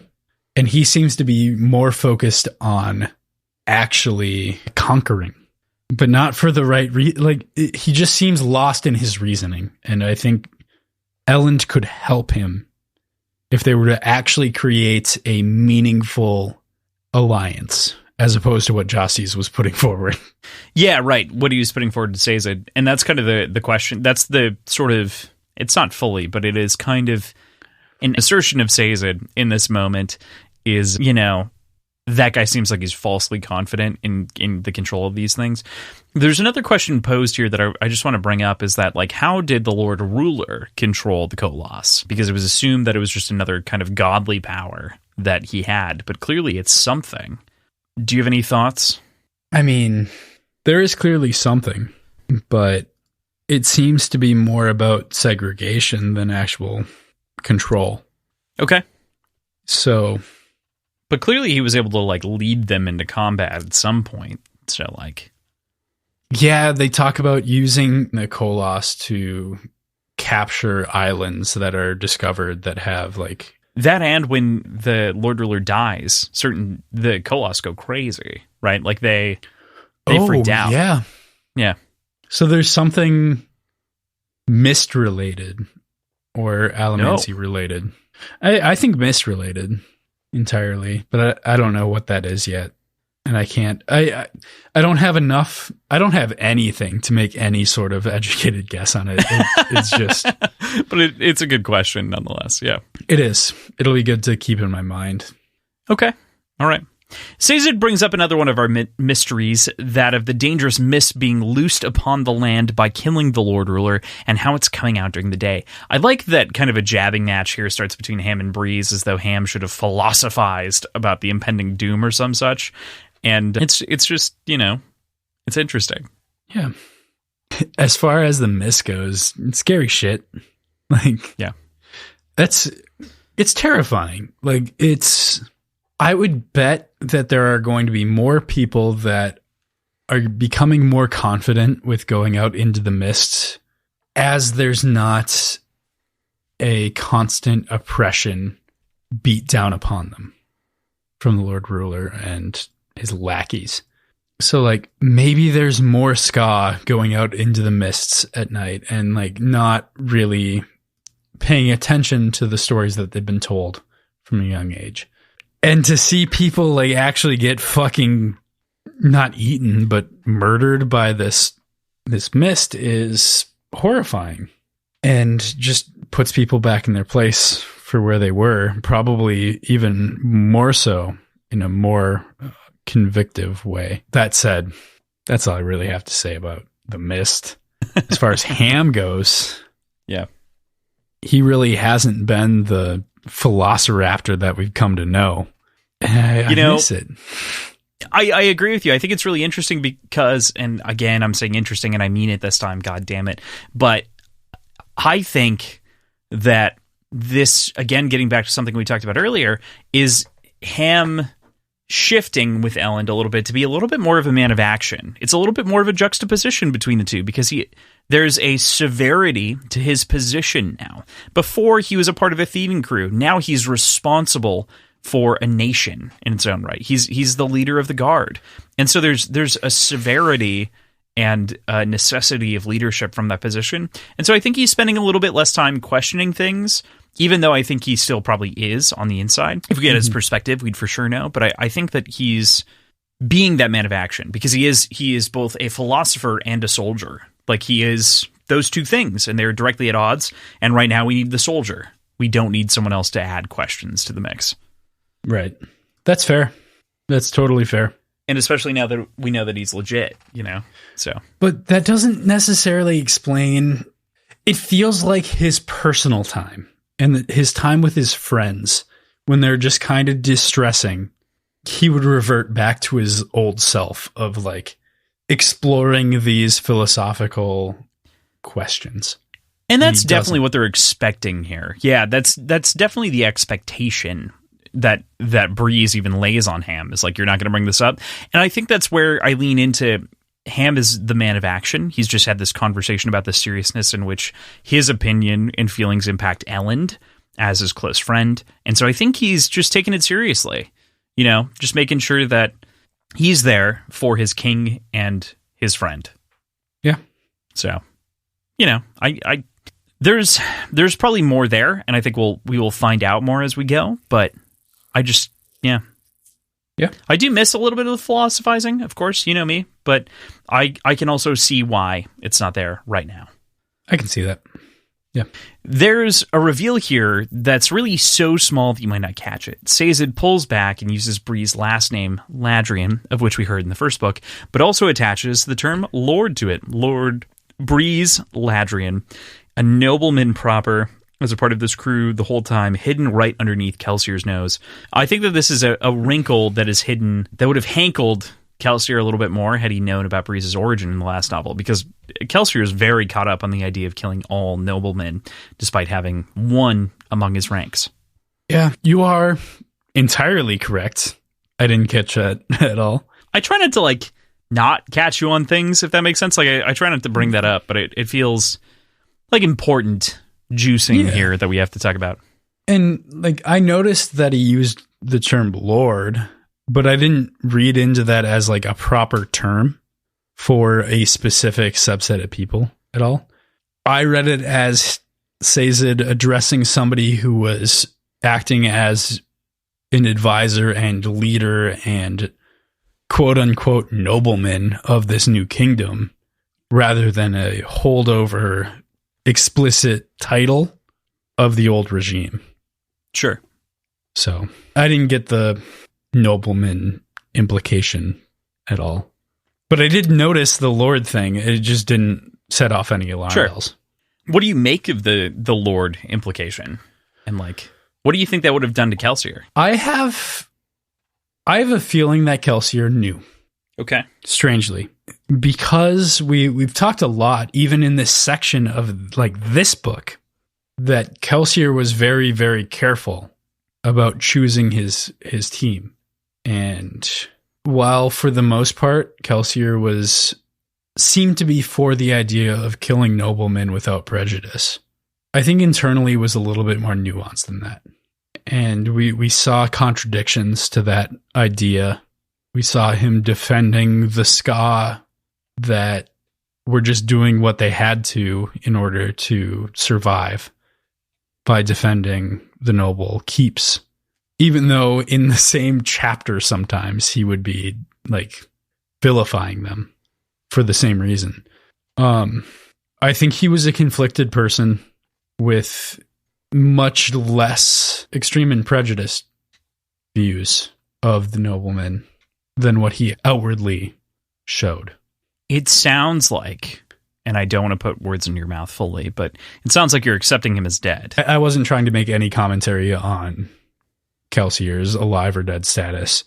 It's hard to believe that he's alive based on what we've seen, but I'm also not ruling that out as an option. Sure. Okay. Cool. Yeah. I find Ariane a good polar comparison to Vin. She's sort of this frilly girl, wherein Vin is like this sort of dressed down weapon, this person who's only in like pants and or like shirt and trousers all the time. And you've got Ariane who's dressed up and sort of secretive and whatnot. It's very interesting, very kind of different. But I think all in all, we don't have that much from Ariane, but I just want to mention this because I think that we're starting to get a taste of their opposing positions as women within this court and sort of their position between the men that are there and kind of everything else around them. You know, especially in this chapter, as she kind of barges back into the room. What do you think about Ariane? So the vibes that I get off of her are very much the same as the noblewoman who turned out to be the informant. What was her name again? Oh, God. Started with a C, I think. Sean Alariel and... Oh, no, that was I think it was Sean. a K. No. You're thinking right. God, Chris? Bell, something like that. Kliss. It's Kliss. Kliss. Yeah. For the record, I wasn't able to look it up in time, but I did remember it. So Kliss gives me the same, like, after the reveal of Kliss, this gives me the same vibes. Like, she's very clearly playing into the idea of being this ditzy, bubbly young woman, but maybe isn't quite as good at hiding her intentions as Kliss was. The comment, like, another example of, or an example of that, like, obviously we get all the commentary that Vin makes and the things that Ellen picks out of she's dressed, but she has disheveled hair, and how could she have heard that from how far away the guest quarters are, and like a whole bunch of different things. But the fact that she wouldn't understand that Vin is an important member of this, like, small council is suspect to me. Like, Vin is... I don't think they've kept it secret that Vin is basically the most powerful Mistborn that they've come across lately. You know? The idea that she's playing dumb about it is suspect, is, I guess, what I'm saying. And I think that there's some... I think your read on her suspicion is correct. I think that she is making kind of an assumption of playing dumb a little bit, and that we in turn can kind of infer this relationship that Vin has previously had with other people. So Vin, you know, for all of our love of Vin, she's still not a great read of character. You know, like she doesn't know how to read people that well. She's getting better at it, but that's in part because she's just been so jaded to people on the whole that, you know, it's not an easy thing for her to evaluate people. I feel like that's the better way to be in a fledgling government. Be overly cautious and only trust people if you have explicit reason to trust them. I think that's the better way to do this, especially when dealing with like high politics. Right. Great point. Our final like real talking point of this week is that of Sazed and Tindwyl, hashing out details between the two of them. Sazed's responsible for is responsible, according to the Synod, for shepherding the Eastern dominance according to that assignment, and should be doing that. But he argues that he has something greater to do, and Tindwyl paints him as the rebel and dissident that he was, that they needed at the time, as a tool for Terrace, but that sort of opportunity is past and that he should be something else now. This, I think, is an accusation that has great weight on Sazed as a person and sort of the personality and what he means to the Terrace people as a whole. And there's also something that we've seen Sazed wrestling with himself. What do you make of Tindwyl's argument? I think she has a point. And she brings up some really great practical arguments as to why Sazed should be following what the orders were, notably and namely teaching the people of the fringes how to grow food and govern themselves and straight up survive the upcoming winter. If they're not taught how to do things like that, they are doomed, which is a heavy thing to be put on Sazed, and I feel like that's a little bit glossed over in this section. It occupies a sentence, but it's not focused on. And I think that's something that that's something that could be brought up to Elend and the committee and the crew in general, and like have a really interesting and intense conversation about. You said interesting. I'm allowed to say it because I don't overuse the fucking word. I'm just kidding. Yeah. It could be an interesting conversation with the crew, but it'd be important. And there'd be very good reason to have that conversation. And the fact that it's a little bit glossed over is, I don't know. I don't know if it's just because the story necessitates it, but we kind of need to get past that in order to continue thinking about Sazed's goals and Sazed's like greater calling that we're talking about here, which is valid. And it's entirely valid. He is in this unique situation based on the connections that he has and what he's been able to find. it's hard to argue that he's acting selfishly at all, because in the grand scheme of things, he's acting in the greater benefit of the Terrace people and the world at large by doing what he can to spread this information that he's discovered. It's just that's at risk of this small group of people in the immediate that might suffer over the winter by not having the tools that they require to properly sustain themselves.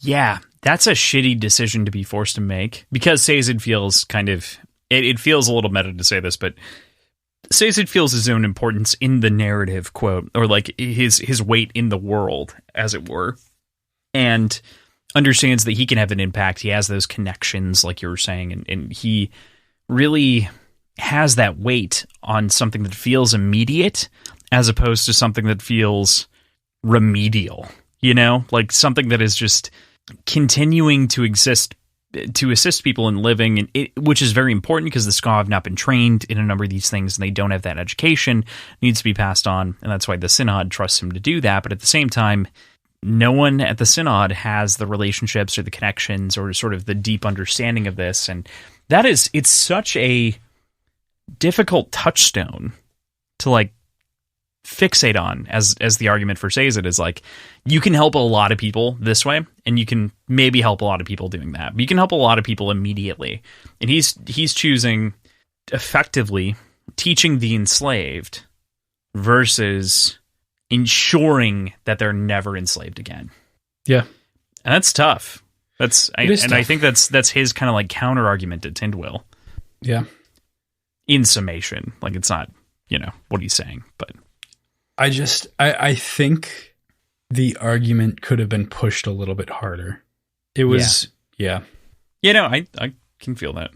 Either way, super well done. And it's a quandary that Sazed has to navigate. Yeah, without a doubt. Okay, so that leaves us with the final logbook of the week, the ending logbook. Really quick and simple here. He commanded kings, and though he sought no empire, he became greater than all who had come before. Reads on that?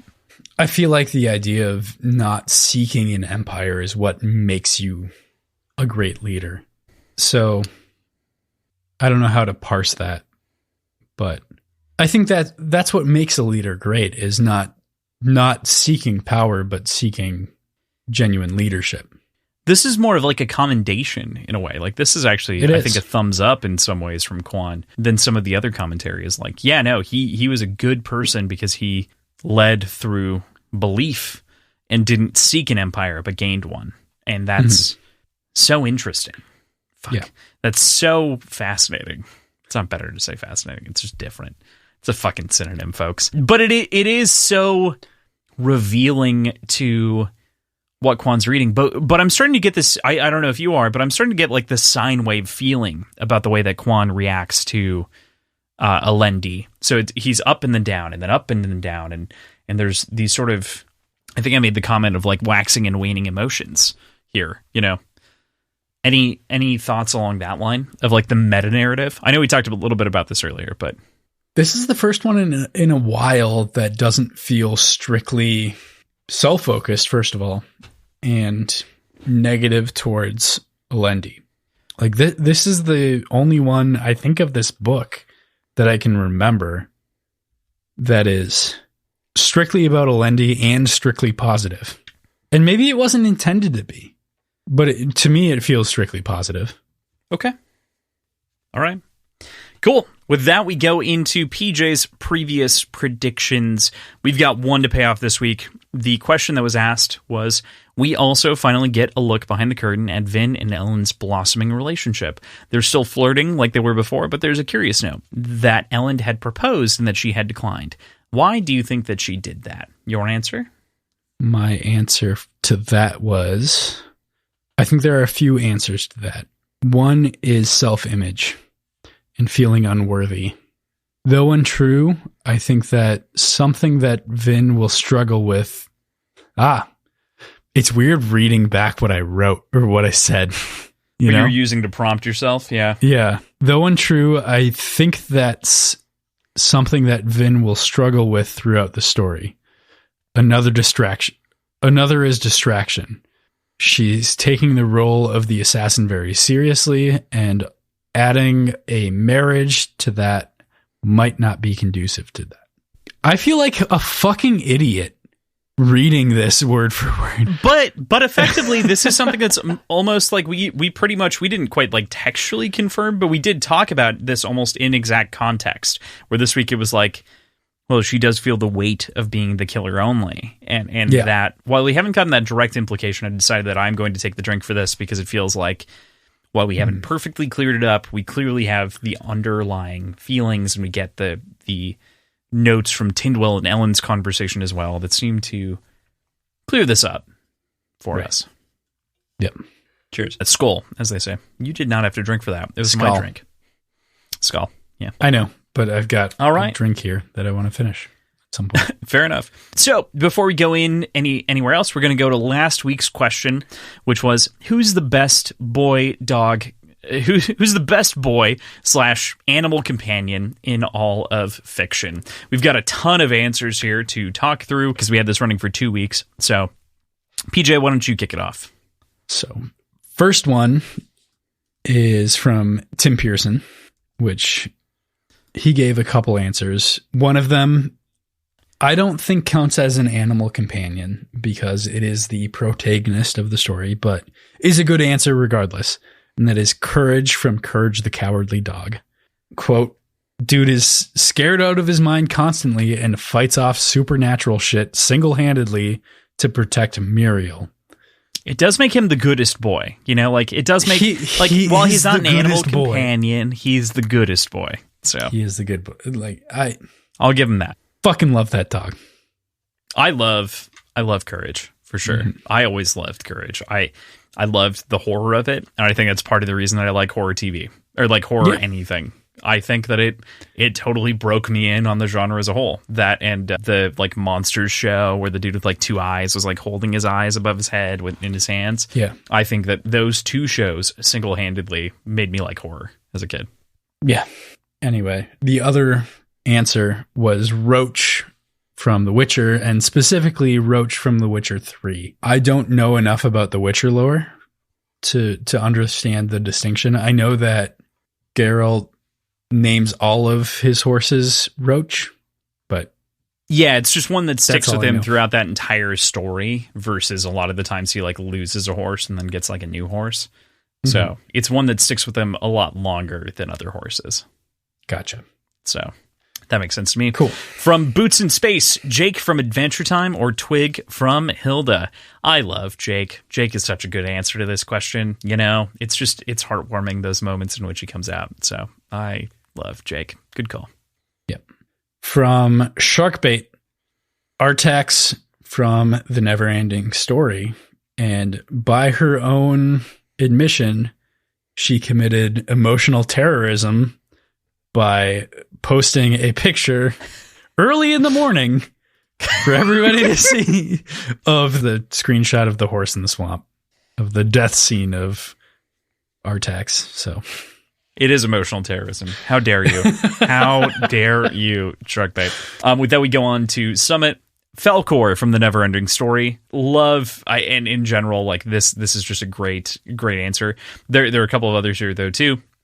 Mr. Kindly from Nevernight, of which I have not read yet, but of course I'm very aware of because of our friend Pierre Ford, the absolute cat sass of that character, and Corbin's Wolf Storm from The Faithful and the Fallen. So I know one of these 3 animal companions because I haven't read Faithful and the Fallen yet or Nevernight, but I love Falcor. And I'm excited to meet other animal companions always. So I will be clear. I was the one that was pulling these answers, and I put Falcor because Summit posted a GIF of Falcor in like the conversation, but there was no actual text associated with it. So I just went with it and put it in the document. I feel like that's got to be right. You know?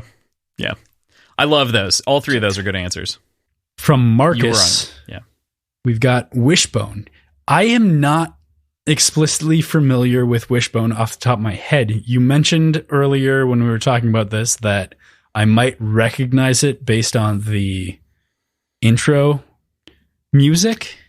So for me, my recognition of Wishbone, and just for everyone's clarification, Wishbone is, you know, a good boy of whom was filmed in relation to like books and teaching young kids how to read, and kind of this exciting way to like pair a dog with reading. And so it was kind of like, it reminds me of the like Scholastic book fair in a way. Not that it was branded that way, but it kind of gives that same sort of energy, if that makes sense, of sort of the things that were being filmed at the time. But yeah, definitely listening to the intro is what sent me back and realized that I remembered who Wishbone was. So that was definitely strange. Recommend looking up Wishbone intro, just so if you're unaware, just give it a quick listen. And if you're of a similar age, you know, anywhere from upper 20s to, you know, or mid 30s, you might know Wishbone. It's definitely a 90s thing, and we were on kind of the back end of that education wise. So gotcha. Yeah, I recall it from like kindergarten, first grade. So makes sense. Yeah. So Ivana says, "Oi," who is the best boy from the Dark Tower. I don't want to get into this too much, but you know, a Billy Bumbler, a raccoon like dog animal companion of whom is just fucking incredible. And we have this answer again inside of this list just to reaffirm that this is a fantastic character. I'm not going to talk about it anymore because I'm going to make PJ read The Dark Tower, but I wholeheartedly agree. You took my answer from my mouth. Next, we've got from Artificer, Saphira from Aragon, or Goose from Captain Marvel. You haven't seen Captain Marvel, have you? I have not. Goose is a cat that is also an interdimensional being. All right. Simultaneously. Cool. Highly recommend. And Saphira is the dragon from Aragon, in case you were unaware, of which I assume you were. It's the blue dragon on the cover of that first book. I read it as a kid. Recall none of it. It's fair. A kid wrote a fantasy series at 14, so wild. Like crazy. That story is insane in its own right. But anyway, point being, it's a good book.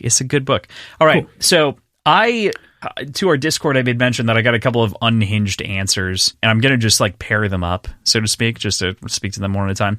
So from Yorkie Lover on Twitter, I got Dobby the elf, Dobby from Harry Potter. And while this made me burst out laughing, it is at the same time very demeaning. The follow-up that I got is, well, they're an elf creature. He's an elf creature. And I'm like, well, it's a race. It's a person. Dobby is a person, goddammit. Regardless of whether or not he has the sock or someone's holding his sock as a slave, I don't care. Damn it. This answer doesn't count, but I had to read it. Second unhinged answer is Wilson. The volleyball from Castaway. Oh, good. Got me properly fucked up. All right. That one was from my stepmom. So she just she saw the tweet and she's like, oh, yeah, it's Wilson. It's like, that doesn't fucking count. Come on. God damn it. It was so good. Yeah. That's fucking awesome. Yeah. From Dylan, we've got Oi, which you've already talked about. Pan, our boy Oi. His Dark Materials, and Church from Pet Cemetery. Church is fucked up, man. I'm not gonna lie. I can't believe two of these animal companions are Stephen King. Picking Church is fucked up, dude. Have you seen Pet Cemetery, PJ? I think I saw the most recent movie. Okay, there are like 3 adaptations. So the most recent one. Okay, so Church dies and then is revived by the right. Yes, the graveyard there. Yeah. Yep. Okay. So picking Church is fucked up. That's my point. Like, okay. Church is barely, like, in the book, Church is like, oh, it's the family cat. And, like, you get to love the family cat. And then Church dies, and they put him in the pet cemetery. And then he comes back, and it's like, oh, we can revive with the pet cemetery. And then you kill the kid, and then the kid dies, Gage gets hit by a truck, and then you put Gage in the cemetery. And Gage comes back to life, but not the way you wanted him to. He's pretty fucked up. He's a little zombie kid. You can't kill your own son. Anyway, that's the whole plot of Pet Cemetery. Yep. Good job. Fuck you for putting Church. Love you, Dylan. It's a great answer. To wrap this up, our final answer before PJ and I contribute ours is from Tiff, of whom was one of our co-hosts on the romance episode in Short Pours. So Tiff submitted Saphira from Aragon as well, and the horse named Socks from Name of the Wind, and Binky from Discworld. I think it's Blinky, actually. I think it auto-corrected. Blinky from Discworld, of which all of those are good. I haven't read... I know of Socks through Name of the Wind. I have not read it. I've heard it enough. People love Socks, so totally understand. PJ, do you have a favorite good boy? We talked about this last week. Wilfred. Fucking shit. All right. I so knew that was the answer. Wilfred in the show, both adaptations, because there's an Australian version of the show and an American version of the show. But Wilfred is depicted as a person in a dog costume, but in reality is just a fucking dog. Mm-hmm. He is just a dog. And I think that it opens up this conversation of deep-rooted mental illness and internal reflection, not in a negative way, but just in a tangible way. Being able to create this sense of internal reflection and outsource it to just the neighborhood dog that you're taking care of for the weekend. Like, that show is so good for so many reasons, but for its way of tackling suicide and suicide ideation and mental illness in general through this kind of fucked up dog character is really, really, really good. Yeah, I love Wilfred. It was one of my favorite shows. I still think about Wilfred all the time, and we talked about this, I think, in the Devil's Cut last week or something like that, and that it kind of wormed its way into the regular episode as we were talking about dog fucking for some stupid reason, but not actually. We weren't actually. We specifically said don't fuck dogs, and that was the entire context of that. I mean, because Wilfred continually reiterates don't fuck dogs. But I think it's so fascinating that when you think about Wilfred, you have to try to watch it as though Wilfred is a dog and you're imagining him as a person because you're seeing a person act out the behavior. But at the same time, like, the reason Wilfred is humping shit is because the dog would hump shit. You're getting the internal monologue of a dog at the same time as you're getting the internal monologue of a depressed person. It's so well done. It's so well done. And again, is another reason that I think that you would like Legion, of which I've mentioned to you a couple of times now. So God damn it, go watch Legion, PJ, because it gives you, it is written similarly. It reminded me, actually, now that you mentioned Wilfred, I was thinking the brand of humor reminds me of Taika Waititi's humor. It's very similar to the way that Taika Waititi frames things in his other non-Marvel projects. Yeah. It reminds me of like the early What We Do in the Shadows. And I was looking it up. What Wilfred came first. Bringing that up, it makes a very good connection between like Wilfred and Jojo Rabbit, in that it's this very, very serious conversation that's entirely wrapped in comedy. I totally agree with that. I think, to be fair, I think like a lot of some of the best fantasy stories wrap them in that way. Tiff brought up Discworld, of which one of the main characters of the entire Discworld series is Death, and Death is depressed. He's got a couple of cats. I think Blinky is one of the cats, if I'm remembering correctly. I read this in my teens, and I fucking love it. It's, imagine Douglas Adams wrote a fantasy world.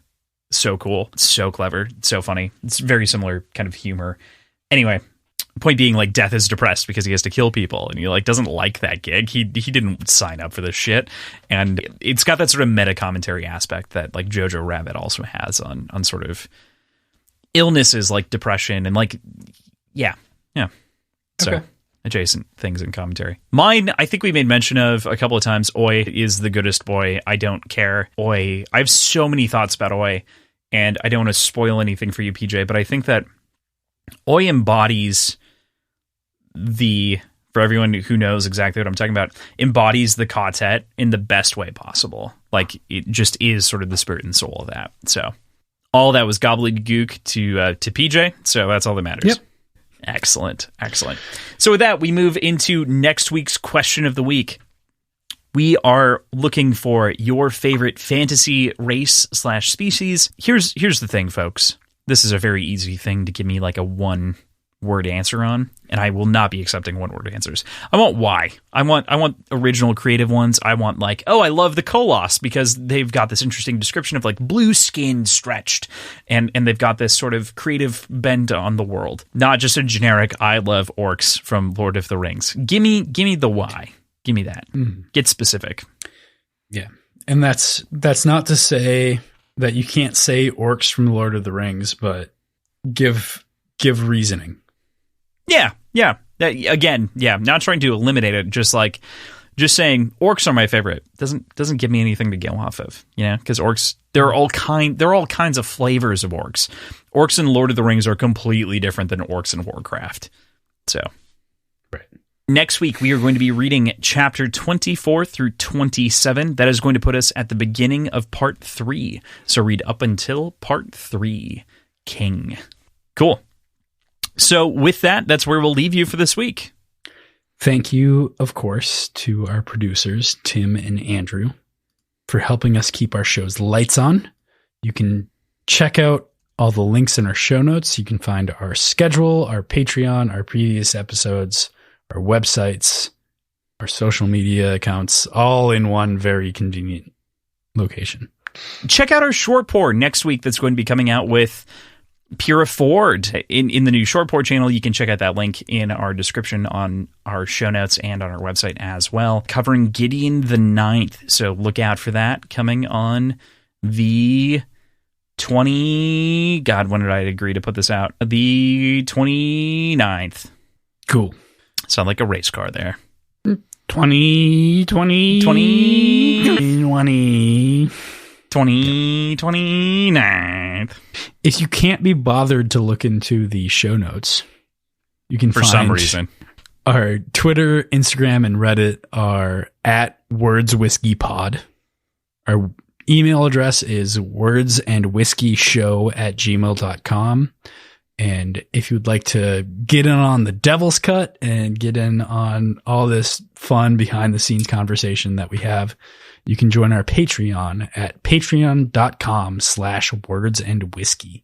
Thank you so much for your support. It really means the world to us, and we will see you next week. Have a good one. Goodbye.